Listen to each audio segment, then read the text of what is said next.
Hello world, glad to be back with you again here on my YouTube channel. Now, before I start today's show, I'd like to have a little bit of a chat with you all, please, if that's okay. I am most certainly not the first person to do some kind of recreating from the film Unstoppable. There's quite a few videos on YouTube already doing that, and I've no doubts I most probably won't be the last. However, one of the best ones is from my friend Eric in Slovenia.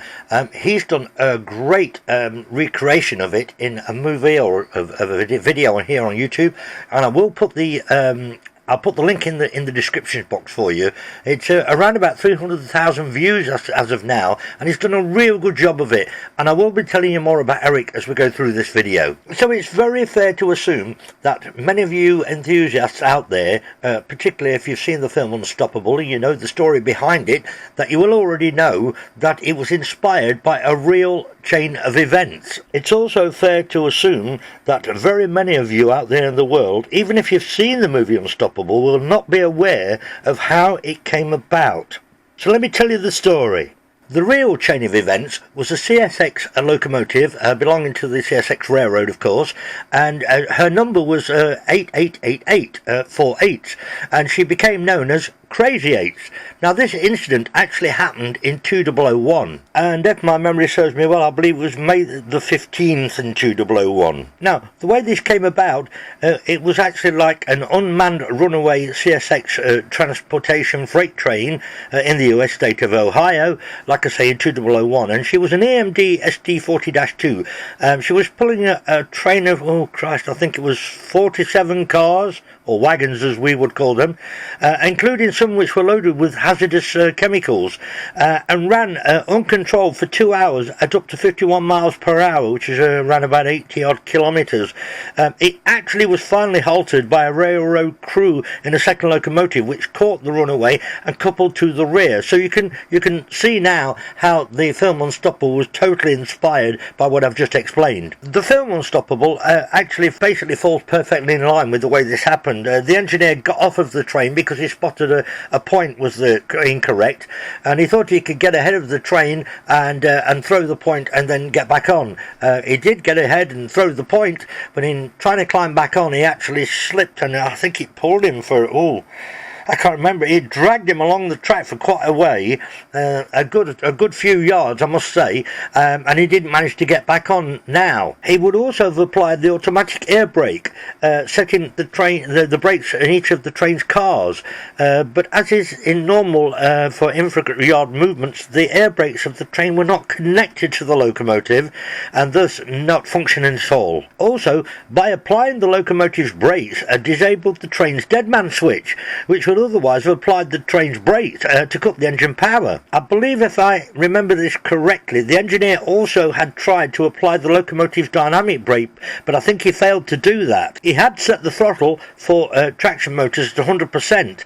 Now, if he'd have selected the dynamic brakes as intended, this throttle setting would have caused the train to slow down. However, since the dynamic braking was not engaged, the setting caused the train to accelerate.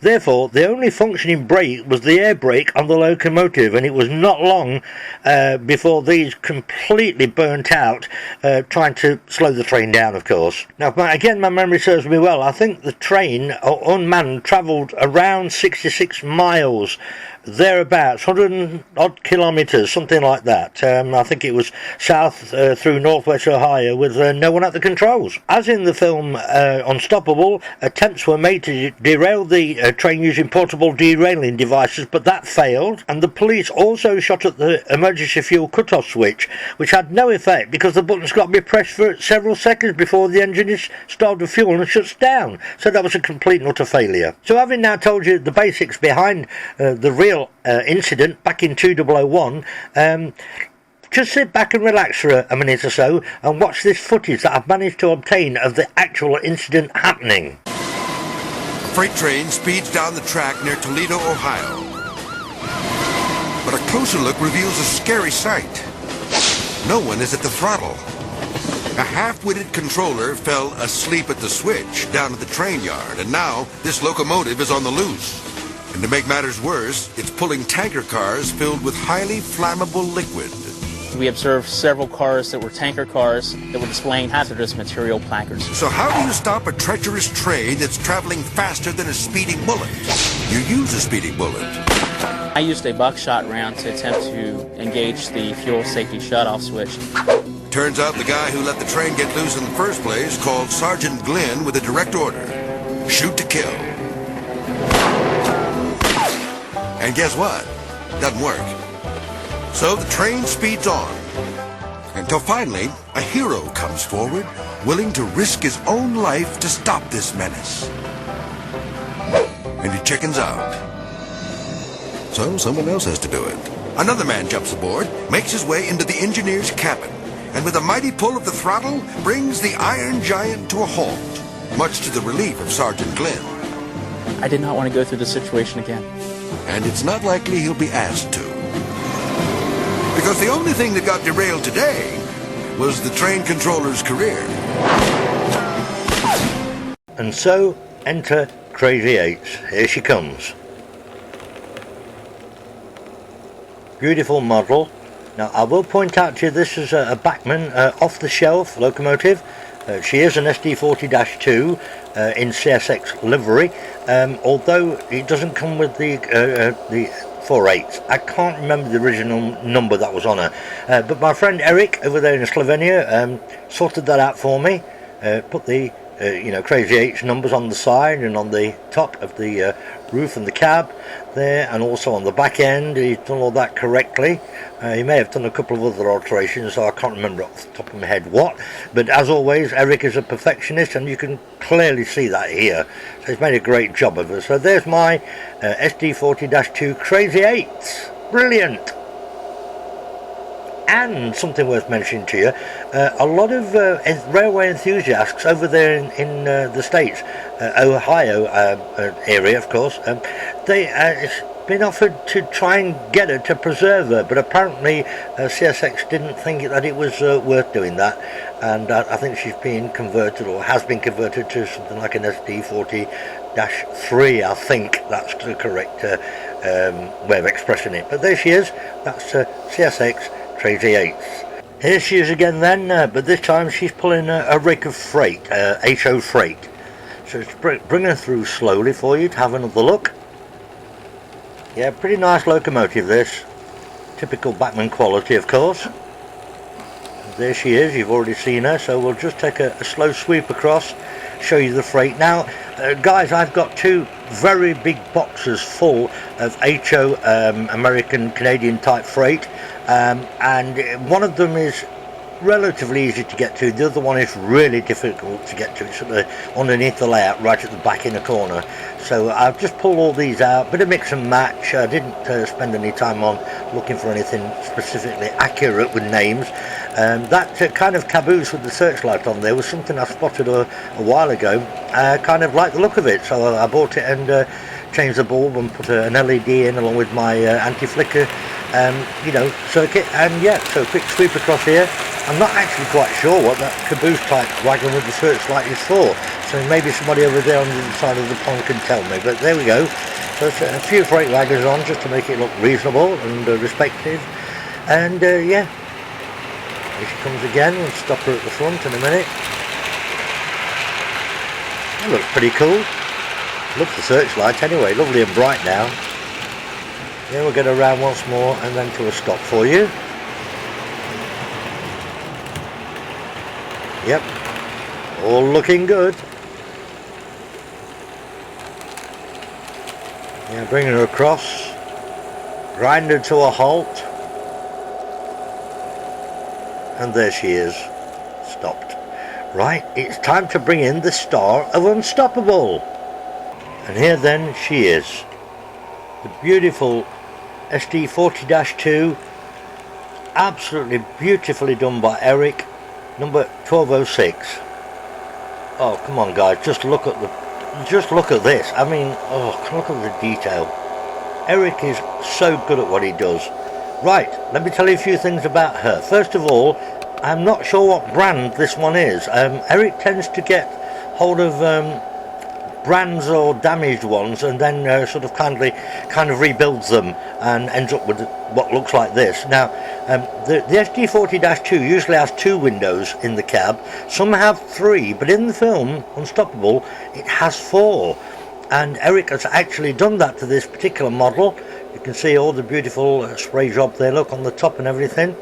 So you can see that it clearly has 4 windows in the side, and he cuts all the old ones away, buys that special 4-window section and fits it all into place and then sprays it. So come on, what a job.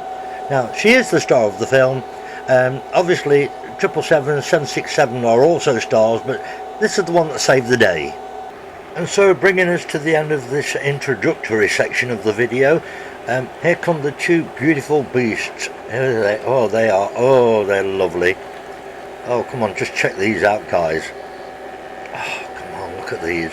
There's your 777, the lead loco, the beautiful AWVR livery, and there's a 767, her mate, behind, again in the correct AWVR livery. And again, both of these are done by my friend Eric in Slovenia. Just so I'm going to zoom in a bit here and show you them very carefully. Just have a look at the perfectionist that he is. Absolutely beautiful. These are both Kato models, by the way. Of course, Eric has obviously stripped them and resprayed them and lettered and deckled them accordingly. The AWVR there. 777 ran to the front. 1206 there in the background, look, in reverse, getting ready to catch them up and slow them down. You're going to see that later, guys. I'm going to go for this. You're going to see it later, and you're going to see it in real time with no trickery and no editing. Okay, onto the top of 777, once again showing off Eric's perfectionist detail. Yeah, onto 767 here. There's not really much more I can say. He just does a fantastic job. There's the 2 of them together. So what I'm going to do, just take them round a couple of times first before we go into the main section of the running session. Take them through. Once again, I've used freight from the box that I can get my hands on quite easy. It's not necessarily the correct freight. It's not necessarily in the correct order. I do know that, I do understand that, but I didn't particularly want to go to that extent. If you want to see the freight in real order, then you need to check Eric's video, because he's done this completely, built and resprayed everything in the correct order. Now that shot there is very much like the movie, where she comes round the bend at the, I forget the name of the town offhand, but yeah, I tried to get a little bit closer here with the camera, and I was really close to try and get this shot, but it looked really good, look. I'm virtually touching the track with my fingers, but yeah, it looks fantastic. So as I say, check out Eric's video if you want to see the correct rolling stock on the back, but for now we're going to bring this to a beautiful slow down, and they're just so beefy. Just look at them, they're just so bloody gorgeous. Oh, Eric, you're a star doing these for me, mate, you really are. There's the 2 of them rearing to go, and you're going to see an amazing running session coming up in a very short space of time. Don't go away, I'm back soon. And so everybody, here we go with today's running session. Now, of course, that's 1206 online 2, right next to the point, waiting to be set en route to catch the runaway. But in the meantime, we'll bring Crazy 8s around. You've already seen her with the freight on, but let's just do this, let her go through so you can have another look at her. Excuse me. Just get them going first. Yeah, looks good.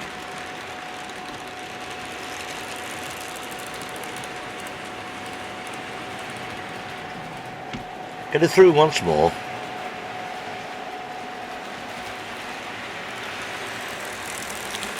Yeah, that's fine for me. Well, of course, we are on the left of the layout here, so just as good as time to bring in 777 and 767, and here they go. They look fantastic together, they really do. I've always been impressed with how well they look together. along with the freight that you've already seen. Now she's going slow, but because she's a runaway, we'll just tweak her up a little bit each time round, make it look reasonably realistic.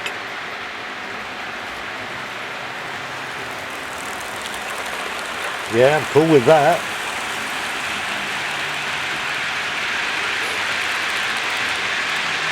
Okay, that's good. Time for a sweep across. And that was good too. Yeah, brilliant. Just let you watch these two go round through a few different angles, as always, as we try to do. Phase 8's there. Now listen guys, obviously you're very welcome to leave comments. I love the comments, obviously, and I always try and answer you all. But please don't send me a comment to say that I've put the wrong freight on the back of 777 and 767. Like I told you earlier, I do have two massive boxes full of HO freight stock, and one of them is difficult to get at, and the one that I wanted to get at almost certainly has things like grain cars and hopper wagons, etc. And I just didn't have the time to get to them. It really doesn't matter that much, because it's just the fun of the video to try and recreate the catch-up scene, as you're going to see in real time soon as well. So keep watching.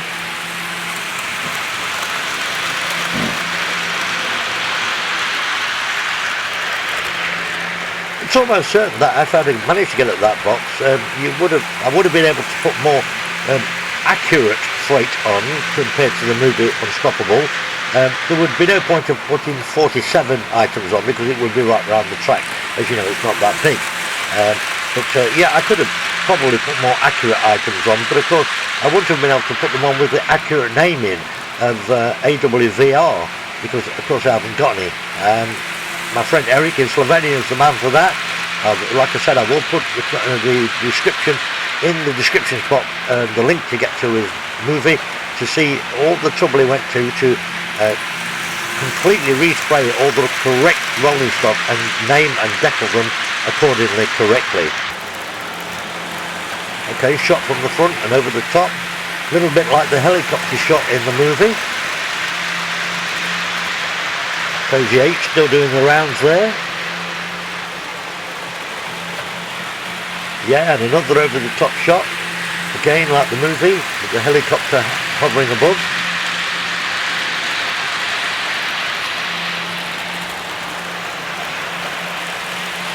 Yeah, all looking good, and all staying on the line, and now I'm coupling as well, which is good. Okay, a bit of a run around with Crazy 8.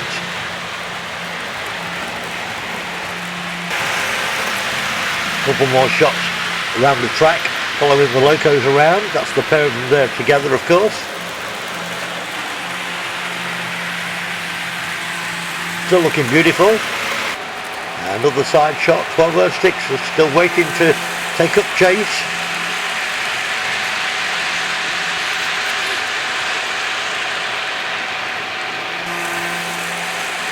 Don't worry, you're going to see her in a minute. She's going to do the job perfectly.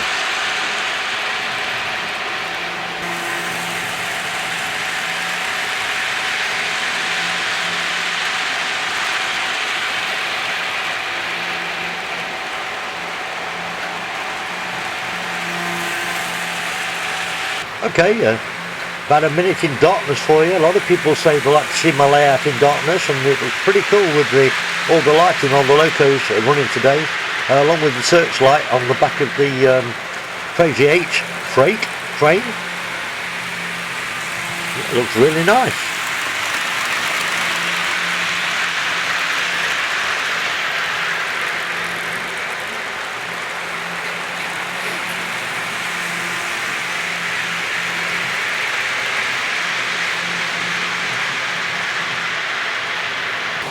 Couple more shots from over the top before we go into the very serious part, the chase.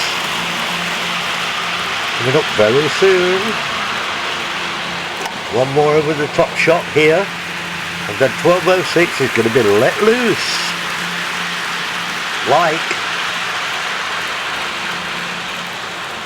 now, here she goes, she's on the chase in reverse, just as in the movie. Now I've done no cheating here. What you're going to see is happening in real time. Okay, there's the runaway, 777 and 767. You can see 1206 is quite close. This is going to slowly catch up, as you can see here. Shot from 1206, now a shot from heading towards 1206. Yeah, and again heading towards the train. And again, she's going to catch up here. You're going to see this for real. Yes, she's on. She's done it. She's on without any stopping. Yes, she's on. She's now going to pull back. All brakes on. She's going to hold back the whole of the train. We're going to slow it down here. She's going to bring it to a grinding halt. Watch this.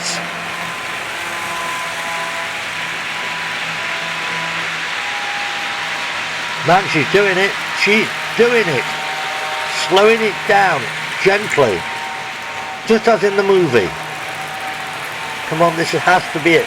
She's got to drag them to a halt here. She's got to do this.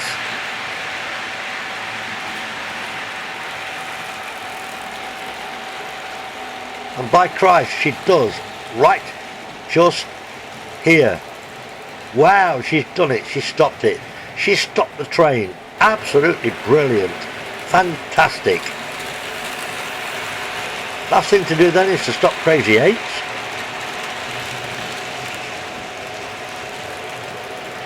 Bring her to a slow down here. To the front as always. And here she comes. And to a stop. Oh, fantastic. There's your last shot, guys. Crazy 8 CSX 1206 AWVR, and of course you saw 777 and 767 further around the line, and that's the end of it. That's the end of the video. Hope you enjoyed everything. I've loved doing this one, so all I can say is good night, God bless, be good, take care, and best of health from John's Trains as always. And that's the end. See you all, folks. See you all in my next video. Bye.